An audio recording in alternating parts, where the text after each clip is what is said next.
Hey, can y'all hear me okay? Hello. Okay. There you go. Let's sort this out. Sorry. No worries. I feel like I've got a massive lag on everything. Oh, weird. There you go. Hey. How's it going? Good, yeah. I see we have 16 people, but I don't know if they're actually like watching us right now. No, I don't think so. No. Oh, she's gone. Oh. How are you, Amar? I'm not too bad. I think they might be listening. If people are listening, do you want to say hello? I'm just in going the to comments or something. Testing questions. My agenda. Event. Hey. Sorry. Oh, it looks like people are here and listening. Oh my gosh. Well, we're really... This has been such a hectic morning for me.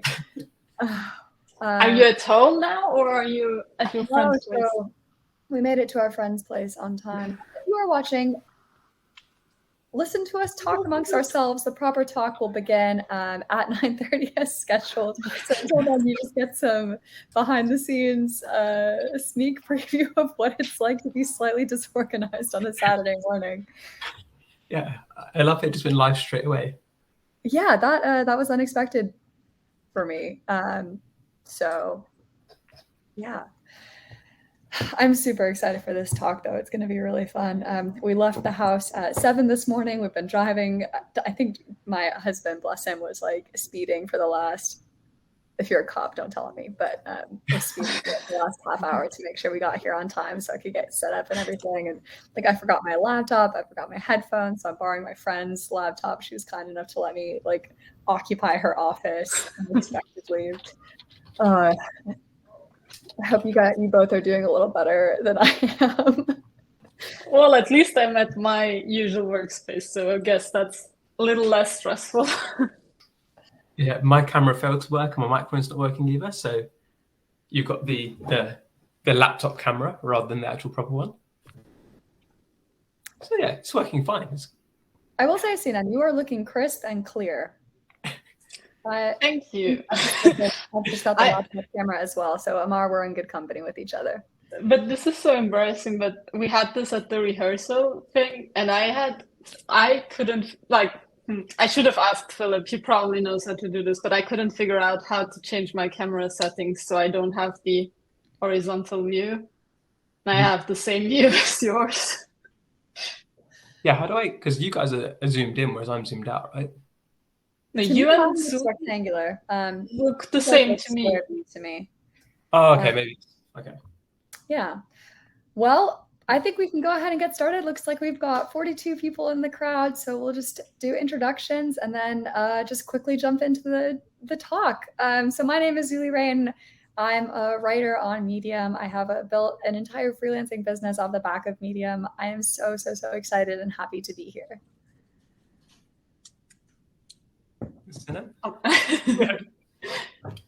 I just wasn't sure if we are live already.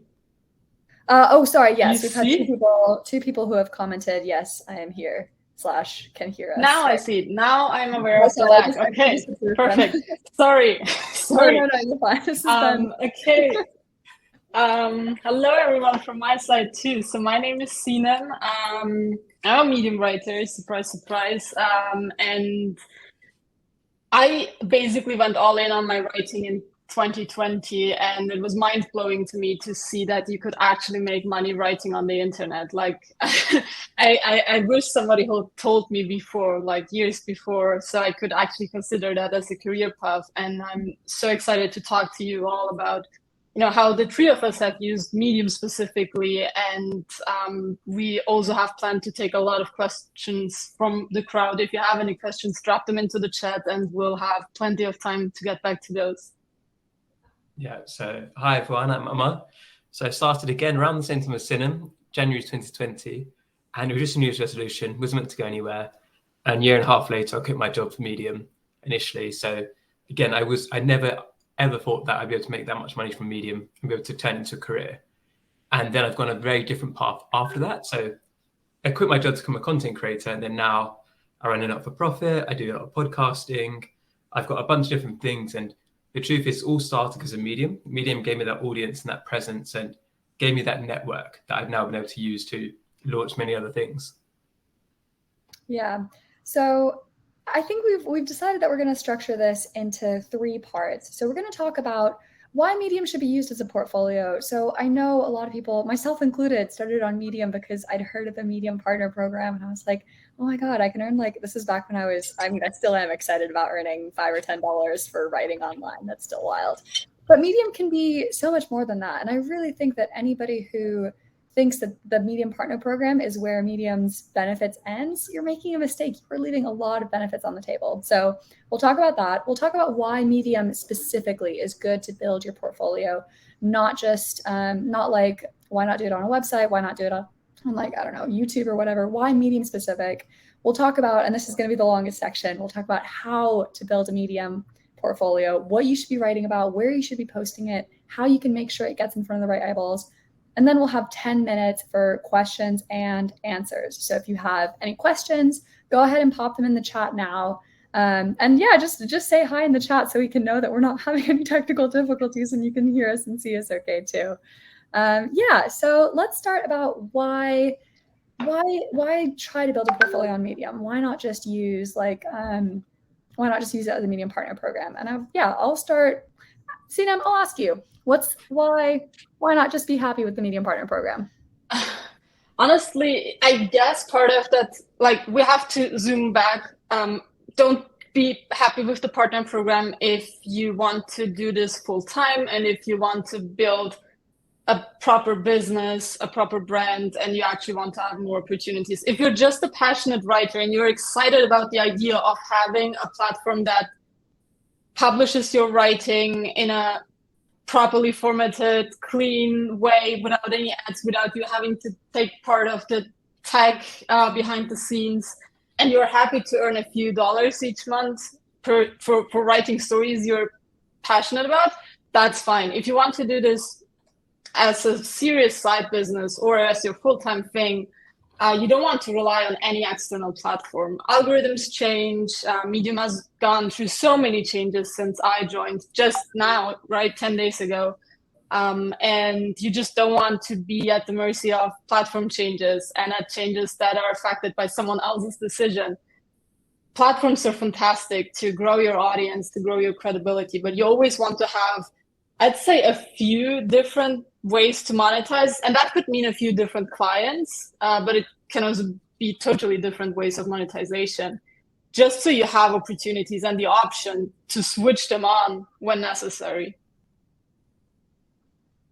Yeah, I can add. I mean, actually, Amar, what would you add to that?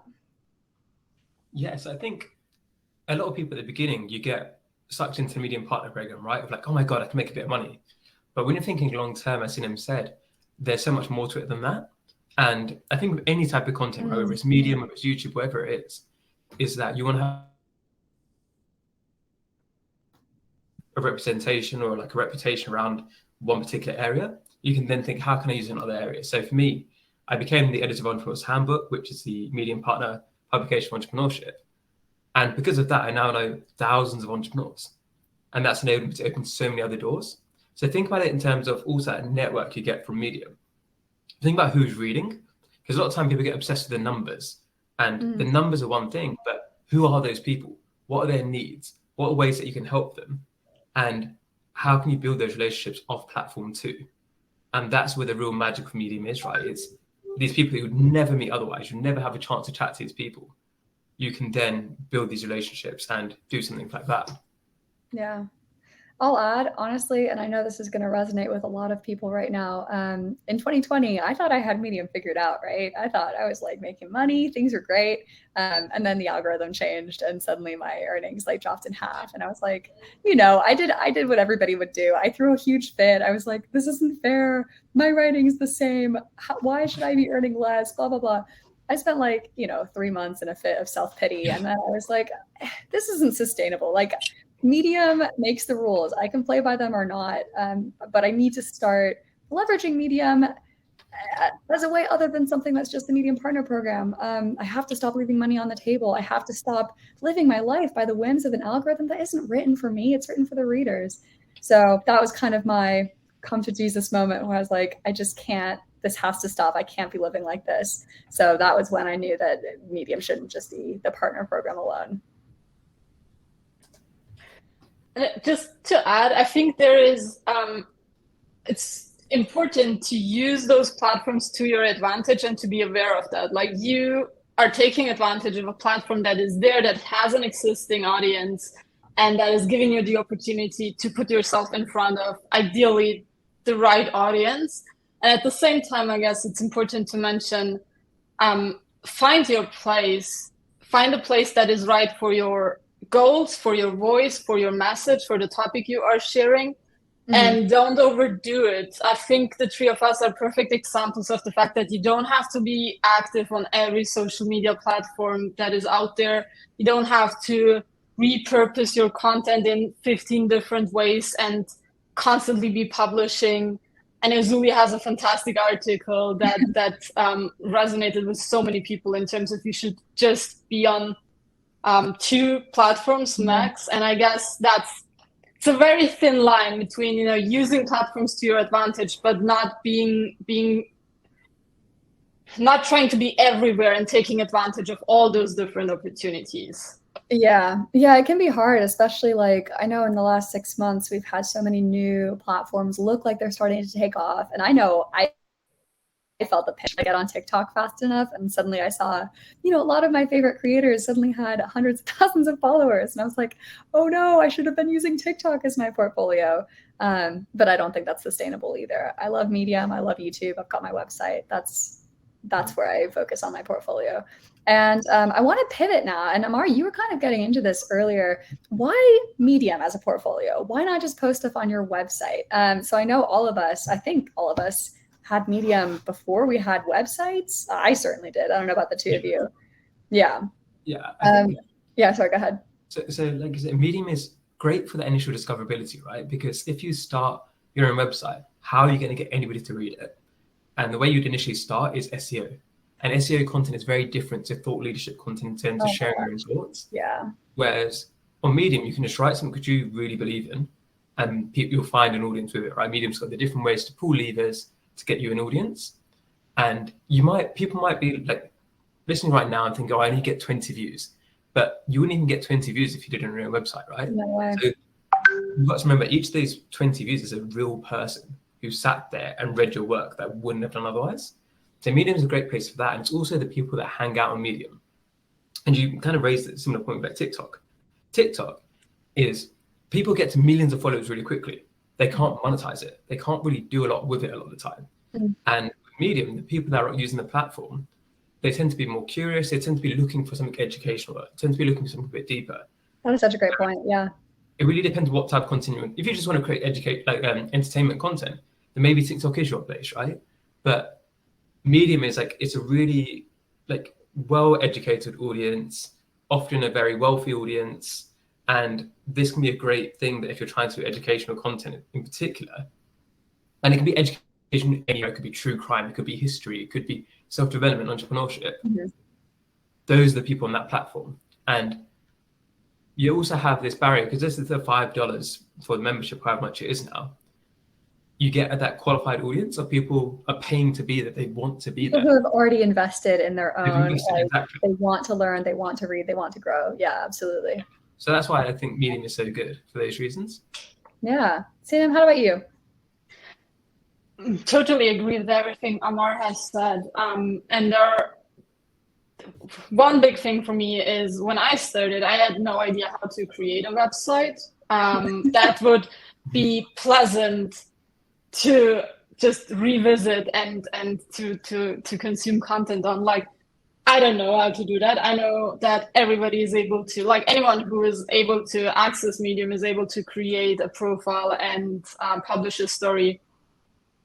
30 minutes max, to set up your profile and to get your first story published, zero barriers to that. And then the odds that your story will look good and is formatted properly are very high. Of course, there are a lot of details that still a lot of beginners miss, and they make mistakes, but you don't have millions of options. You don't have thousands of plugins and all those different opportunities that would be confusing and that you have to keep up with. For me, that was really important because I had no intention of building a website or getting into the tech side.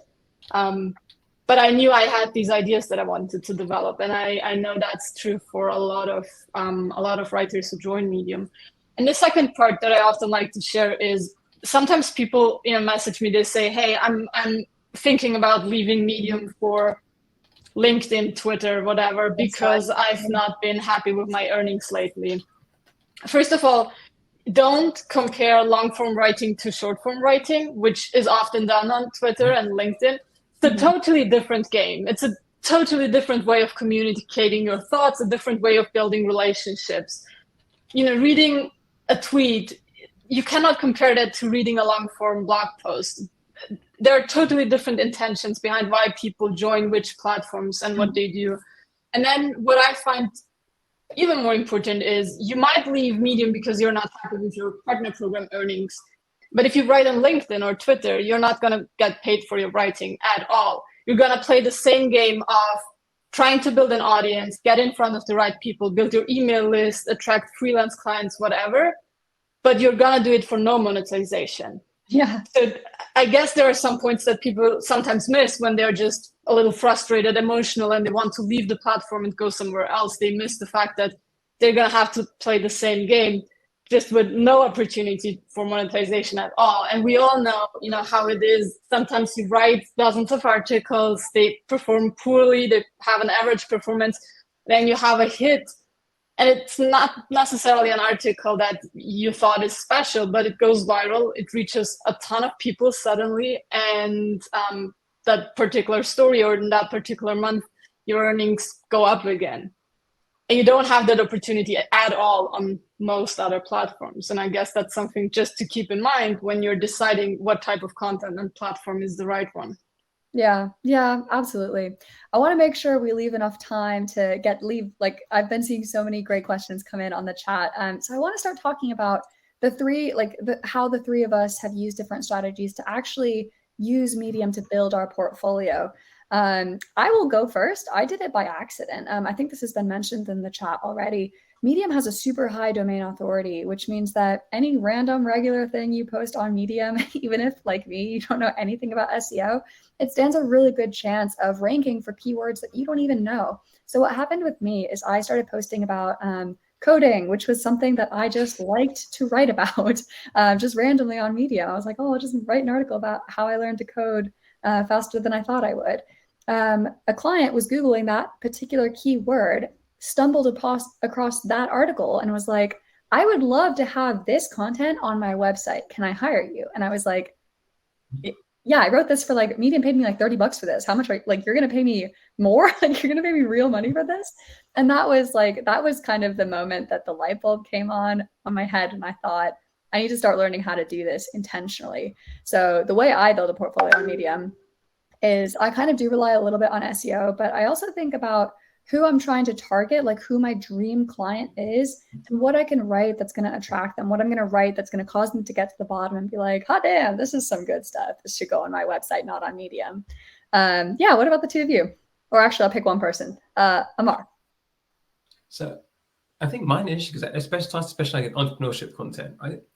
And how I actually became the editor of Entrepreneur's Handbook. So one of the biggest publications of Medium was because in those Facebook groups, I always say interact with other people. I was helping out random people in Facebook groups. Then I got invited to a group that we were all part of back in the day.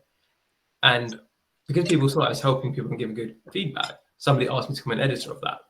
So that was where the opportunity came from. It wasn't planned, it wasn't intentional, but because I was trying to help out people. You were giving back, yeah. That, right?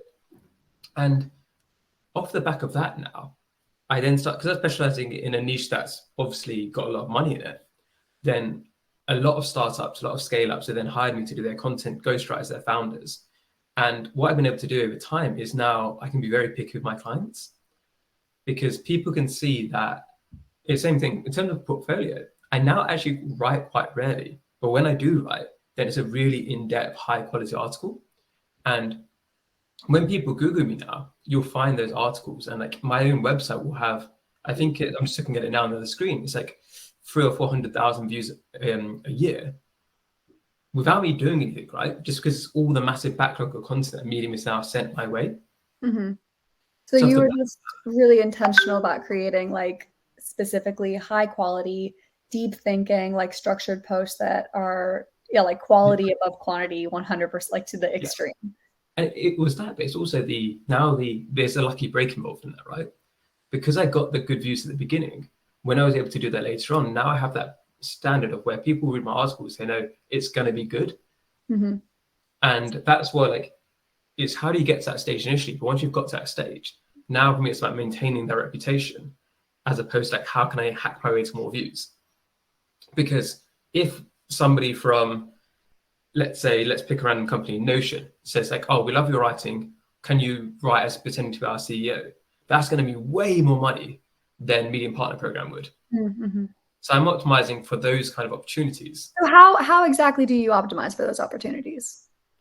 So partly it's because of the nature of my content, where people will be reading that content who are interested in entrepreneurship.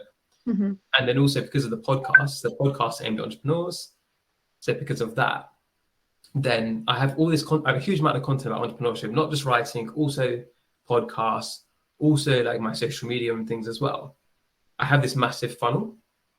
And if people then find that funnel and then they go to like, they can say like, okay, we like your writing, can you write for us? And I can just say like, if it's less than $1 per word, I'm not even going to bother now. Mm-hmm. And that's a privileged position to be into, but it's now 3.5 years later since I started. So for people early in that journey, it's about like, if every single thing that you write is kind of like you putting yourself in the shop window. Mm-hmm. And ideally you get to a stage where people can search your backlog of articles and be like, okay, that's great. Oh, this connects to me. And when they see that, they're like, okay, maybe I want to hire this person. But even now, the portfolio side of things is that I've gone more into that online, the creator side of things in terms of podcasting and events now as well. And it's all started because of writing. That's how people discovered me. And then I then was able to build a network of people who share the same interests and often have high budgets, which is nice. Yeah. How about you, Sinem? I'd actually love to transition to the how part. I guess that's going to be more interesting if that's fine for the two of you, because I've also already seen a few questions. And I'd just like to share a few of the more obvious things that I still think most people are not actively thinking about when they start to put their content out there. The easiest way you can start to attract those opportunities is by clearly communicating that you are looking for them. As far as I know, for the three of us, that wasn't the case, because when we started to put out our content and when our articles went viral 2, 3, 4 years ago, what happened to me is people started to reach out to me, even though I was not actively saying I'm looking for clients. People were reaching out on LinkedIn and Instagram and telling me, hey, would you write this article for me? The space is more crowded now. There are lots more people who are aware of this opportunity of freelance writing and using opportunities like AI. You have to be much more intentional now about actually attracting those opportunities. And the first place you do that is on your bios and your profiles. I know a friend of ours, Sean Cannon, I guess he had this line in his bio saying open for gigs and his email address. That was in his bio, I guess, for years on Medium. And I'm so sure he had tons and tons of people reaching out to him, and which led to highly paid opportunities. Mm-hmm. What I think is also genius is something Zulie just recently did, where, typically what you do as a creator at the end of your article, you send people to your newsletter. You invite your audience to sign up to receive your emails, to receive a so-called freebie in exchange for your email. And lately, Zulie has plugged in her LinkedIn profile at the bottom of her article, and I was so confused by that. I didn't understand why she would do that. And then you were like, yeah. Why? And then she told me, well, she's winning most of her clients on LinkedIn. So she thought if she connects with more potential clients on LinkedIn, she has a higher opportunity to actually turn those into clients.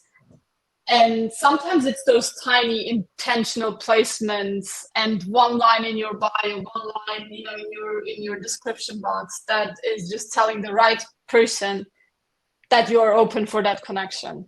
Yeah, definitely. I think we can start to transition to answering questions because folks have been asking some really good ones going to let us get into the detail, like more nitty gritty about like how to actually do it. So great shout from Amar to start uploading. So if you see a comment you want us to answer, give it a thumbs up so we'll get to it faster. I see a great one from Dan. Publications, yes or no? Without a publication, hard to build a readership, but also hard to build a good strategy with publications. I am 100% pro publications, like 100%. And I wanted to talk about this actually anyway. So thank you for this question. When you publish on a website or like on YouTube even, you don't know who you're going to reach. Your target audience is a big black box to you that goes through the algorithm. On Medium, you know exactly who's going to be reading your post when you publish on a publication. So this is actually a really great point for using Medium as a portfolio. It doesn't just have to live on your profile. These articles are also going to live inside publications. And this is why they're such an important tool for a portfolio. So what I like to do, my specific strategy when I'm like hunting for clients, I did this with the article Sinem's talking about 8 thought leadership examples. I wanted to get people who wanted to hire me for thought leadership. I was like, where are these people probably going to be reading if I wanted to write for like a chief marketing officer? I bet they're going to be reading better marketing. So I wrote this article with that publication in mind, added that call to action to the bottom, tried to make it, like to Amar's point, I tried to make it as good, as detailed, as rich, as like showing off as much of my expertise as I could. And that's like with publications, you have such a good idea of who's going to be reading it. And it makes it so much easier to target your ideal dream client for your portfolio. Who wants to hit the next question? It looks like Urvish has got a good one about AI, which is a very hot topic. So I can take this one if you want. Yeah, go for it. So obviously with the entrepreneur's handbook, some cool focusing a lot because I'm on the publication side too, and we see a lot of people now sending us AI generated articles, and they're not the same quality, right? The skill in many ways is AI can speed things up, but what a human can do is to do those little tinkering bits that AI can't do yet.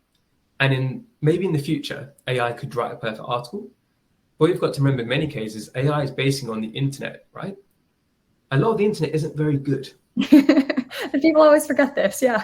People forget it's the actual fundamental source of information that AI is using is flawed. A lot of content that's SEO focused is terrible. It doesn't actually, like, you saw it in Bard in the thing where they had the wrong dates, right? So AI absolutely is a tool that can speed up your writing, can help you. But it's very difficult, and it's not a problem that can be solved very quickly with AI in terms of that informational problem. So the idea that you can be replaced very quickly at the very low level, if you're mediocre, yes, like that's always going to be the case, right? But if you can make it engaging and you can check the facts and you can make sure that what you're writing is adding the extra layer, that was always the skill. Anybody could have written it. Everybody in this, like not everybody in this planet, there's millions and billions of people who can write. The skill is always, can you make it more engaging? Can you make it more, can you get the message across in the best way than other people can? AI can do the writing bit for you, right? It can make it quick. Can it do that extra layer? And that's what you should be, even before AI, that's what you should have been focusing on anyway. And I will say, just in my experience as a content writer, I've actually experienced the opposite. I've been very fortunate that my clients have said they started paying me more because they know that I can use AI to write faster, but they also know that AI cannot do what I do. It can't put in the experience. It can't put in the tone of voice that I have. And so I think human writing is actually going to be at a premium going forward because it's so easy to create this like absolute SEO garbage drivel that Amar is talking about, where it's not good stuff. Sinem, I'm going to ask you great like combo of questions: how to build an email list from Medium posts combined with Kat's question, how to jump/grow your business from Medium. That's the real question. Because I know you specifically have got just such a cool story that goes with this, using your email list to grow your business using Medium. Yeah. How to build an email list from Medium posts. the how part is actually very simple. You set up your email list with any email service provider you want.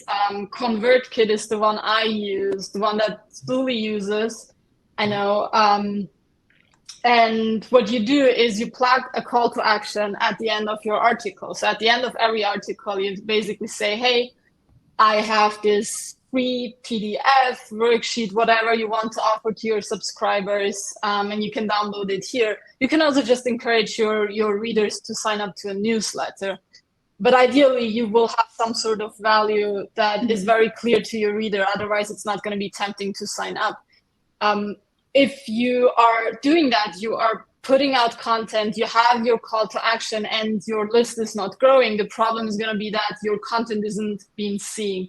If you have a compelling call to action and your content is seen and read, your list will naturally grow. So if you are struggling with list growth and you are just using Medium as a tool to grow your email list, I'm pretty sure the problem is that your Medium stories are not getting enough views, and that's why not enough people are seeing the call to action and not signing up.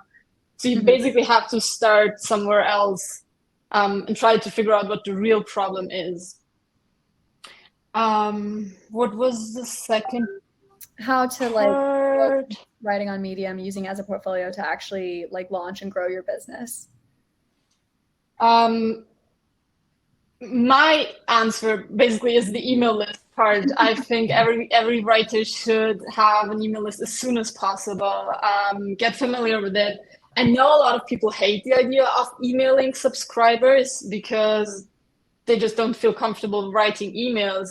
But I want to encourage you to look at it as a task that you actually love doing. You love writing and you write emails. Of course, it's slightly different, but when you get comfortable, you can really enjoy the process of emailing your audience. And your email list is the biggest asset you have. That's where you can promote yourself, your products, your offers. Even if you're looking for freelance writing clients, you can do that through your newsletter. You never know who is reading your emails. It might be a decision maker in a company. It might be a thought leader looking for a writer to hire. That's the number one thing I would focus on. If I were to start from scratch, and the more afraid you are and the more you think that you are not ready for it yet, the more you should actually do it. Yeah, fear is a sign that that's the right direction to be taking that step for sure.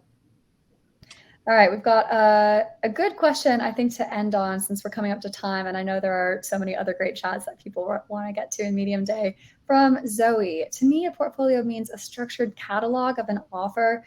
On Medium, obviously, you've just got your long, endlessly scrolling list of stories, so not exactly a portfolio.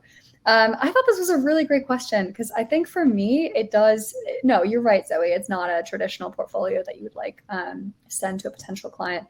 I think of it more like a distributed portfolio rather than using it as a way to send, here's my portfolio to a client. It's a way that a client is going to stumble across me and my work. So this is how you can do this through publications. You can do it through accidental SEO like I have. You can create lists in Medium that you can like specifically label as, here's my marketing writing portfolio, or here's my, I don't know, health tech portfolio. So that's how I view it, but I'm really keen to hear what the two of you think as well. I think a part of it too is like, Medium doesn't have to be your single hub. It can be a place that your portfolio is there, and Medium is one thing that plugs into, whether it's a link tree, whether it is a, for example, what I use on my website, right? It's the links. It has Medium, it has Entrepreneur's Handbook, podcast, BayHQ, whatever I do. So that it's just a way of people finding you. It's what you mentioned with Sean earlier on, where in your bio, you can just have a link to everything else you do. And then Medium is a place to launch that portfolio because it's a way that people discover you first, but you're sending them to other places where they can find out more about you. And it's looking at who you want to target, right? Because if your target audience are on Medium, can you then get them to your email list? And from your email list, you can send them everywhere else. That's what I'd probably advise most people. First of all, just focus on getting people from Medium to your email list, and then from your email list, getting them to whatever else you're doing. Yeah, that's a great point. I don't have much else to add actually to that question. I just be aware of the fact that Medium is a place where lots and lots of people browse through thousands of stories, and as Zulie said, it's not a traditional portfolio that you send to someone, but rather you showing up at the right place, delivering the right kind of content that someone is looking for because they are looking for an expert, for a writer, for a speaker, for a book author, whatever it is.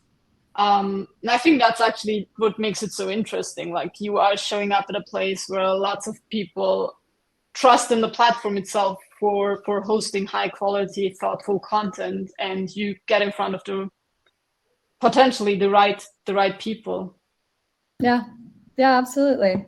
That is our time. So thank you everybody so much for joining us. This has been super fun. I love to talk shop with two of my best friends. So really cool that you all were able to come here and listen to us talk about how to build a portfolio on Medium and why it's so important to do it. If you have any other questions about this kind of topic, feel free. I think you can find probably all of our emails or email lists on Medium, as we said. If you want to find any of my other stuff, my best link is zuliewrites.com. The two of you want to plug your links? I'm dropping my email in the chat in case anyone wants to follow up about the questions we didn't have enough time to cover. Let me make sure I've moderated it into, oh my God, I can't find it. Sorry. Hang on. Have you posted it yet, Sinem? Yep. All right, let me see if it'll come up now. Approve my own. Here we go. Got it. Sorry, we're in. Approved. It is in there. Amar? Perfect. Yeah, so for me, it'll be amardeep.co. So .co, not .com, because there are too many Amardeeps in this world. So don't misspell it. All right. Well, y'all enjoy the rest of Medium Day. I might see you in some other talks. And yeah, we'll see you all in the next video/email. Bye, everybody. Bye. How does this?